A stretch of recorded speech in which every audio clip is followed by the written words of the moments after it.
Ganun pa man, paki-clarify po, Miss Nef, ano po ba ang kaibahan ng feedback sa referral? Ang feedback po ay kasangkapan para po tayo mai-refer. Kasi po, it's a matter of mindset kung paano natin tatanggapin ang gift of feedback. Kasi ito po ay isang libreng regalo para po tayo ma-improve ang ating negosyo or produkto or serbisyo. So ngayon po, yung feedback, kailangan lang po natin ng isang bukas na pananaw tungkol sa ating mga nare-receive na feedback.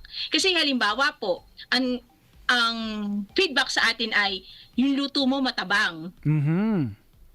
Pero ang target market pala natin ay ang mga kliyente na ang gusto matabang. Yan. So hindi natin target yung talagang matatamis ang panlasa. So ngayon po, pwede nating, wow, it's a positive feedback. Dahil matabang, ibig sabihin, natitikman ang tunay nating gustong ilabas na lasa.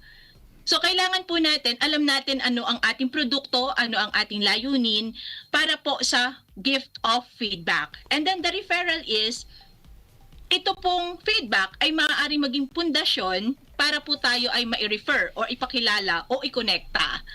So magkaiba po sila ng end goal, pero po sila po ay working together hand in hand. Kasi maganda po may feedback para po tayo ay maging referable.